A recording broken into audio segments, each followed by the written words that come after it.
구독자 여러분, 그동안 잘 지내셨나요? 요즘 어려운 시기를 지내고 있는데 하나님의 은혜로 이 시기를 잘 이겨나갔으면 좋겠습니다.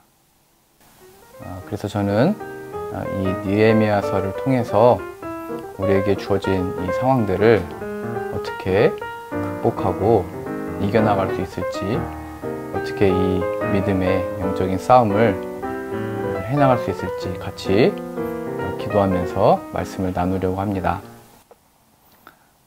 이 느헤미야서를 이제 오늘부터 함께 보려고 하는데요. 제가 이 느헤미야서를 읽으면서 전체 주제를 이렇게 잡아봤습니다. 같이 보시죠.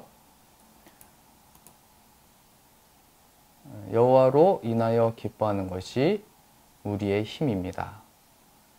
이 표현은 느헤미야가 했던 표현입니다. 느헤미야는 여호와를 기뻐하는 것이 너희의 힘이니라 라고 표현했는데, 저는 이거를 우리의 힘입니다 라고 표현해 봤습니다. 그래서 이 느헤미야서를 보면서 하나님을 기뻐한다는 것이 무엇인지, 그리고 하나님을 기뻐함으로 참된 위로와 또 힘과 능력을 얻어서 또 살아간다는 것이 무엇인지를 이렇게 살펴보려고 합니다. 여호와를 기뻐한다는 것은 우리 시대에서 보자면 예수님이죠. 하나님이 함께 하신다는 것을 알게 되고, 함께 하시는 하나님으로 인해서 하나님을 기뻐하고 즐거워하고 동행하는 것인데, 그것을 우리가 어떻게 할 수 있을까요? 하나님을 기뻐하는 게 우리의 힘인데, 하나님을 기뻐한다는 것이 무엇일까요? 하나님을 기뻐한다는 것은 바로 하나님이 우리와 함께 하신다는 것을 먼저 아는 것입니다. 하나님이 우리와 함께 하신다는 것, 그럼 그것은 어떻게 할 수 있을까요? 하나님이 우리와 함께 계신다는 것은 바로 예수님을 알게 되는 것입니다. 마태복음에 보면 예수님의 그 이름, 그 아들의 이름을 임마누엘이라 하리라 이렇게 표현되어 있습니다. 그 임마누엘의 뜻이 하나님이 우리와 함께 계신다라고 하는 의미죠. 그래서 예수님을 통해서 하나님 우리가 함께 계시는 것, 예수님을 통해서 하나님이 우리와 함께 계시다는 것을 아는 것으로부터 우리의 힘, 위로, 능력을 얻게 됩니다. 예수님도 말씀하셨죠. 내가 곧 길이요 진리요 생명이니 나로 말미암지 않고는 아버지께로 올 자가 없느니라. 예수님이 하나님께로 가는 유일한 길이며 변하지 않는 방법이고, 그것이 바로 참된 생명에 이르는, 하나님의 영광에 이르는 유일한 이름이라는 것을 예수님이 말씀하셨습니다. 그러면 오늘 느헤미야서 첫 시간으로 느헤미야 전체의 내용에 대해서 간략하게 우리가 보도록 하겠습니다. 자, 함께 보시죠.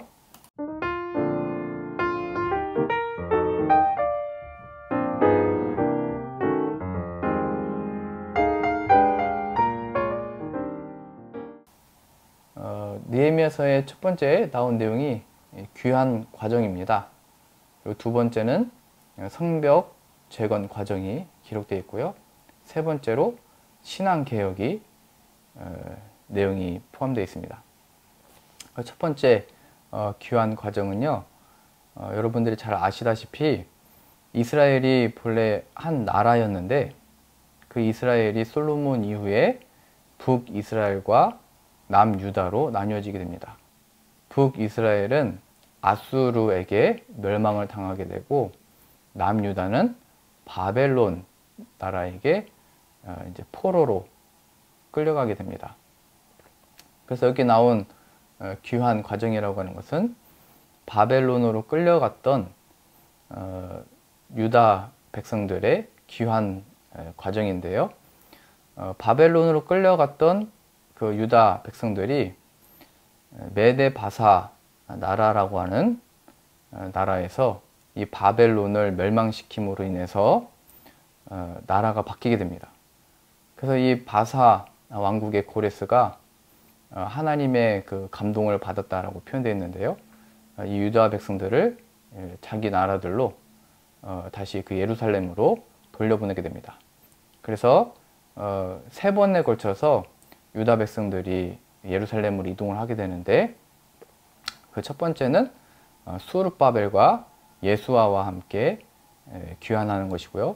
두 번째는 에스라와 함께 귀환하는 것이고, 오늘 우리가 보게 되는 느헤미야는 이제 세 번째 3차 귀환 때 유다 백성들과 함께 내려왔던 지도자이면서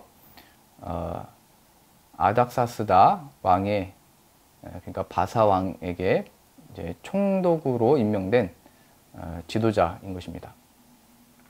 그래서 이 느헤미야는 유다 백성들과 함께 이스라엘로, 예루살렘으로 내려오게 되는데요. 그래서 1, 2차 귀환을 했던 사람들은 성전을 다시 짓게 된 것이고, 여기 나온 대로 느헤미야는 예루살렘에 와서 성벽을 재건하게 됩니다. 이제 52일 동안 그 재건하는 이제 과정을 이제 기록하게 됐습니다. 그래서 느헤미야는 그 3차를 귀환하는 그 과정이 이제 먼저 표현되어 있고, 이어서 이제 성벽을 재건하는 과정이 표현되어 있고, 마지막으로 세 번째로 신앙 개혁, 이제 그 예루살렘에 다시 귀환하게 된, 그리고 본래 그곳에 남아 있었던 사람들과 함께 이제 우리가 이 신앙을, 믿음을 지키면서 어떻게 살 거냐, 무엇을 바꾸고 돌이켜야 되고 어떻게 하나님을 믿음으로 살 거냐, 그래서 구체적으로 그들의 삶의 변화를 이뤄내기 시작을 합니다. 자, 그러면 우리가 이제 느헤미야서 오늘은 1장 말씀을 같이 보려고 하는데요. 자, 1장의 주제는 제가 이렇게 잡아봤습니다. 마음에서 말씀으로. 마음에서 말씀으로. 제가 이렇게 주제를 잡은 이유는 1장의 내용을 보면 느헤미야가 그 바사 왕국에 있을 때 하나니를 통해서 그 예루살렘에 있는 이야기들을 듣게 됩니다. 그 내용이 뭐냐면, 예루살렘에 남아있던 사람들이 여러 어려움들을 겪게 됐고, 그리고 성이 무너졌고 성문은 불탔다, 이 이야기를 듣고 그가 마음이 괴로워하고 슬퍼하고 금식하면서 기도하게 됩니다. 그래서 그는 그 마음으로 하나님께 기도를 하게 되는데, 근데 그가 기도할 때는 그 마음으로 시작했지만 무엇을 의지해서 기도하냐면 하나님의 약속, 하나님이 하셨던 그 말씀을 의지해서 그 말씀을 근거로 하여 기도하게 됩니다. 이것은 굉장히 중요한 것 같습니다. 우리가 기도를 할 때, 또 우리가 신앙생활을 할 때, 또 신앙생활에 어떤 일들을 해나갈 때 우리의 마음으로부터 시작을 하죠.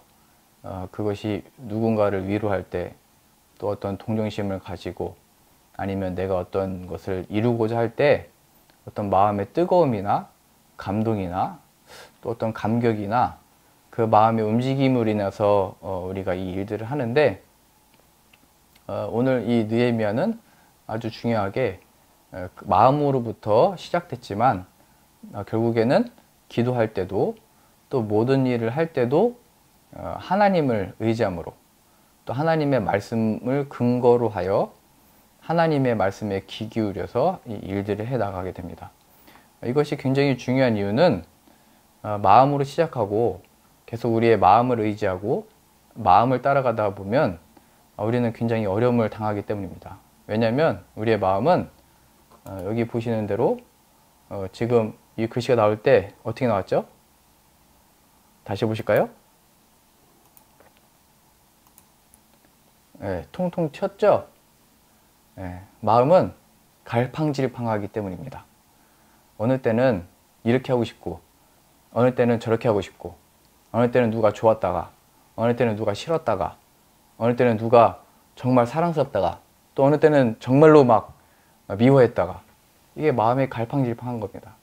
이것이 신앙에 있어서도 내가 마음으로 이제 하나님을 열심히 섬겨야 되겠다 하고서도 또 어느 순간 되면 이 마음이 변해가지고 아무것도 하기 싫을 때가 있죠. 어느 순간에는 마음이 정말 기도를 하고 싶은 순간도 있고 정말 기도를 하기 싫은 순간도 있죠. 우리가 개인적으로도 우리의 마음이 어느 때는 굉장히 기쁠 때도 있지만 슬플 때도 있고 갑자기 막 신나는 때도 있지만 우울할 때도 있죠. 인간이기 때문에 그렇습니다. 하나님이 주신 그 마음은 정말 소중하고 귀한 거지만 잘 다스려야 된다라고 이제 표현되어 있습니다. 이제 이 마음은 잘 다스려야 되는 겁니다. 이 마음은 본래 왔다 갔다 하고 갈팡질팡하는 겁니다. 그래서 성경에서는 우로나 좌로나 치우치지 말라라고 표현되어 있죠. 그 우로나 좌로나 치우친다는 게 마음 가는 대로 이랬다 저랬다 변덕스러운 그 마음을 의지하지 말고 그거를 근거 삼아 하지 말고 그거를 기준으로 하지 말고 하나님을 기준으로 해라 라고 하는 겁니다. 그 처음에 시작은 마음의 감동으로 감격으로 마음의 이끌림을 받아서 그 열정으로 시작할 수 있습니다. 그러나 중요한 것은 그 마음이 계속 마음을 따라가면 안 되고 이제 그 마음을 말씀을 기준으로 이제 말씀을 따라서 우리의 마음을 둬야 됩니다. 그렇지 않으면 여러 이제 어려움들을 겪게 되는데 우리가 마음을 따라간 그 증거들이 뭐냐면 기도를 계속 하면서도 또 신앙생활을 하면서도 우리 안에 어떤 조급함, 또 두려움, 염려, 의심 이런 게 계속 오게 됩니다. 이게 하나님이 하시는 일이 맞나? 하나님이 하신 약속들이 맞나? 하나님은 이 일을 이제 어떻게 하실까? 라고 하는 계속 끊임없는 염려들이 오게 되어 있습니다. 이게 마음을 따라가면 마음이 근거기 때문에 이 왔다 갔다 하는 마음에 따라서 이제 어려움을 겪게 되는 거죠. 그래서 이제 마음으로 우리가 신앙생활을 출발했다면 물론 그런 마음도 하나님이 주신 선한 일들이고 선한 마음인데 하나님이 주신 그 마음을 이제는 우리가 하나님이 약속하신 것 하나님의 말씀으로 우리의 중심을 둬야 되겠습니다. 자, 그러면 이렇게 나와 있던 그 본문 말씀을 같이 보실까요? 4절입니다. 같이 보시죠. 내가 이 말을 듣고 앉아서 울고 수일 동안 슬퍼하며 하늘의 하나님 앞에 금식하며 기도하여. 여기 나와 있죠. 내가 이 말을 듣고, 그러니까 하나님의 말을 듣고 그의 마음이 슬펐고 금식하고 기도한 이런 표현입니다. 이렇게 마음으로 출발했죠. 9절 보시죠. 만일 내게로 돌아와 내 계명을 지켜 행하면 너희 쫓긴 자가 하늘 끝에 있을지라도 내가 거기로부터 그들을 모아 내 이름을 두려고 택한 곳에 돌아오게 하리라 하신 말씀을 이제 청하건대 기억하옵소서. 자, 여기서 중요한 것은 하신 말씀을 이제 청하건대. 하신 말씀. 자, 그 느헤미야가 마음으로 시작해서 기도를 시작했는데 그 기도의 내용은 어디에 중심을 두고 있는 거냐면 하신 말씀입니다. 하나님이 하신 약속, 하나님이 하신 말씀을 근거로 해서 기도를 하고 있죠. 이게 굉장히 중요하다는 사실입니다. 이 말씀을 근거로 해서 우리는 기도해야 되고 신앙을 생활을 해야 되고 나아가게 됩니다. 안 그러면 어떻게 된다고 했죠? 갈팡질팡 하게 됩니다. 우리의 마음이 그렇기 때문입니다. 자, 그래서 우리는 마음에서 말씀으로 가야 되는 것입니다. 그러니까 여러분, 기도하실 때, 또 우리가 신앙생활 하실 때, 또 무엇인가를 하실 때 우리의 마음에 어떤 열정이 있으십니까? 아니면 우리의 마음에 큰 낙심이 임해서 기도해야 되겠다는 생각이 드셨습니까? 그러면 이제 우리의 마음을, 우리의 생각을, 우리의 뜻을, 우리의 행실을 이제 마음에서 말씀으로 옮겨가야 됩니다. 우리의 마음을 말씀에 두셔야 됩니다. 그러면 우리 두 번째로 기도의 내용을 같이 보시겠습니다. 자, 기도의 내용. 자, 5절부터 9절이 기도의 내용인데요. 5절 먼저 보시면 이르되 하늘의 하나님 여호와 크고 두려우신 하나님이여 주를 사랑하고 주의 계명을 지키는 자에게 언약을 지키시며 긍휼을 베푸시는 주여 간구하나이다. 크신 하나님, 하나님은 긍휼을 베푸시는 자입니다. 그러니까 긍휼을 베풀어 달라고 말을 하겠죠. 자, 6절 보시죠. 이제 종이 주의 종들인 이스라엘 자손을 위하여 주야로 기도하오며 우리 이스라엘 자손이 주께 범죄한 죄들을 자복하오니 주는 귀를 기울이시며 눈을 여시사 종의 기도를 들으시옵소서. 나와 내 아버지의 집이 범죄하여 7절입니다. 주를 향하여 크게 악을 행하여 주께서 주의 종 모세에게 명령하신 계명과 율례와 규례를 지키지 아니하였나이다. 그러니까 우리가 이 말씀들을 지키지 않고 하나님의 약속들을 지키지 않고 죄를 지었습니다. 그리고 이어서 8절 보시죠.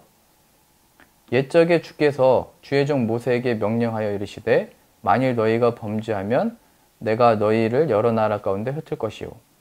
6절, 7절의 내용은 하나님의 약속을 우리가 지키지 않았다. 우리가 그래서 죄를 지었다. 이렇게 얘기한 것이고, 그래서 8절은 옛적에 주께서 주의 종 모세에게 명령하여 이르시되 만일 너희가 범죄하면 내가 너희를 여러 나라 가운데 흩을 것이요. 그래서 흩어지게 된 거죠. 포로로 끌려가게 된 겁니다. 중요한 건 9절이겠죠. 자, 9절입니다. 만일 내게로 돌아와 내 계명을 지켜 행하면 너희 쫓긴 자가 하늘 끝에 있을지라도 내가 거기서부터 그들을 모아 내 이름을 두려고 택한 곳에 돌아오게 하리라 하신 말씀을 이제 청하건대 기억하옵소서. 자, 이게 바로 말씀을 근거로 해서 하는 기도의 내용입니다.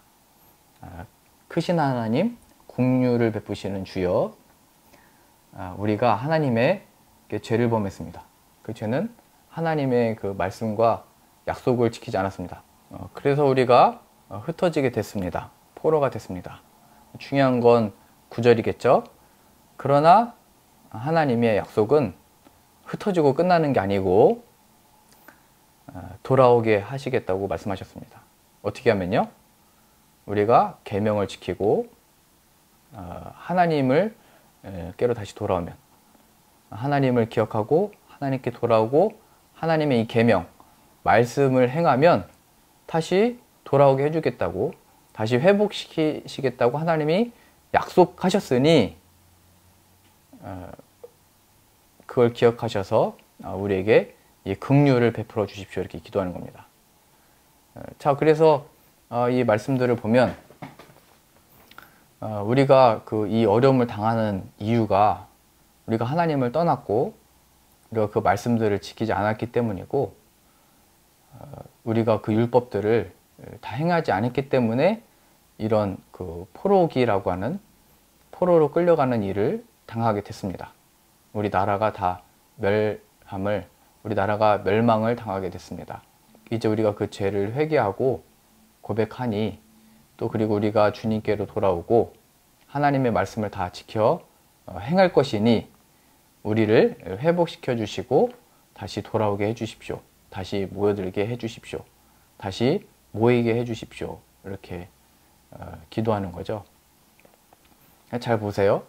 하나님의 어떤 벌, 심판, 저주, 혹은 하나님의 위로, 회복, 구원은 그 일들은 다 이스라엘 백성들, 유다 백성들의 행실, 행위, 마음에 따라서 주어지게 됩니다.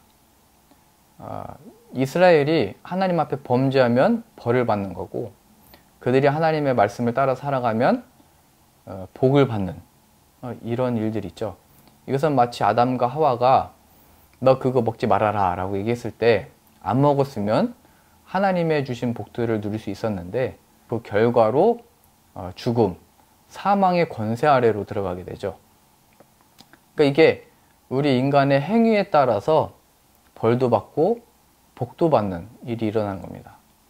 그런데 우리는 이 신약 시대에 살고 있는 우리들은 좀 다른 조건이 있습니다. 조금이 아니고 완전히 다른 조건이 있습니다. 그건 뭐냐면 바로 예수님입니다. 우리는 예수님 안에 있는 사람들이죠. 구약시대 때 사람들은 예수님이 아니고 율법 아래에 있었고 우리는 예수님 안에 있게 됩니다. 그러니까 여기 이 조건이 다른 게 뭐냐면 더 이상 우리가 이렇게 했다고 저렇게 했다고 해서 하나님이 뭐 저주를 내리고 복을 내려주고 이런 차원이 아니라는 겁니다. 예수님이 이 땅에 오셨을 때 그 이름의 의미가 이렇게 표현되어 있죠. 아들을 낳으리니 이름을 예수라 하라. 그가 자기 백성을 그들의 죄에서 구원할 자이심이라. 자기의 백성들을 부르러 오신 건데 그 백성들의 처지가 뭐냐면 상황이 뭐냐면 입장이 뭐냐면 죄인입니다. 죄인은 더 이상 뭐를 잘했다고 뭐 용서받거나 뭘 못했다고 벌을 더 받는 차원이 아니고 이미 형벌이 내려진 죄인들입니다. 심판, 형벌이 내려진 상태죠. 그래서 누가 뭘 해주지 않으면 가능성이 없는 존재라고 하는 겁니다. 그래서 예수님이 이 땅에 오셨다는 것은 또 우리가 예수님을 믿는다고 하는 것은 예수님 안에 있다는 것은 나는 죄인입니다. 이 고백을 한 사람들이죠. 그거를 시인한 사람들입니다. 예수님이 없으면 안 되는 존재였습니다를 고백했던 사람들인 겁니다. 그러니까 예수님 안에 있다는 것은 하나님이 더 이상 우리를 이렇게 했나 저렇게 했나로 판단하고 무슨 일을 행하도록 결정하시는 게 아니고 예수님으로 우리를 보시는 겁니다. 예수님을 통해서 우리를 판단하시는 겁니다. 예수님을 통해서 우리를 귀하게 여기시는 겁니다. 근데 만약에 이 예수님이 없다면 우리는 여전히 죄인이고 그냥 형벌 아래 있는 자이고 이미 심판을 받은 자입니다. 그러나 하나님이 예수님을 보내셔서 이 예수님을 통하여 우리를 보고 이 예수님을 통하여 우리를 판단하고 우리를 예수님을 통하여 심판하는 겁니다. 그래서 그 심판을 넘어갈 수 있게 되는 겁니다. 그게 바로 구원입니다. 그래서 우리의 조건을 내가 이렇게 해서 벌을 받았나? 내가 이렇게 해서 복을 받았나? 이렇게 보지 마시고 하나님은 항상 이 예수님을 통해서 우리를 보신다는 것을 기억하셔서 이 예수님을 더욱더 알게 되고 배우게 될 수 있기를 바랍니다. 자, 그러면 오늘 말씀을 정리해 보겠습니다. 자, 시작은 마음으로. 그러나 그 과정, 기도, 신앙생활은 말씀으로 기준을 삼고 가야 됩니다. 그럼 이 말씀은 우리가 앞으로 계속 확인하고 또 보시겠지만, 자, 보시죠. 말씀은 예수께로 가는 겁니다. 말씀이 육신이 되어 우리 가운데 거하심에 우리가 그의 영광을 보니 아버지의 독생자의 영광이요 은혜와 진리가 충만하더라 라고 표현되어 있습니다. 말씀이 육신이 되어 하나님의 말씀을 따른다는 것, 하나님의 말씀을 믿는다는 것, 행한다는 것은 바로 그 말씀이 육신이 되어 오신 예수님을 보게 되는 것이고 믿는 것이고 따르게 된 것입니다. 그래서 우리가 말씀을 이제 기준으로 두고 살 때마다 이제 이 말씀을 기준으로 살 때 그 예수님을 더욱더 알게 되고 믿게 되고 사랑하게 되는 저와 여러분들 다 되실 수 있기를 바랍니다.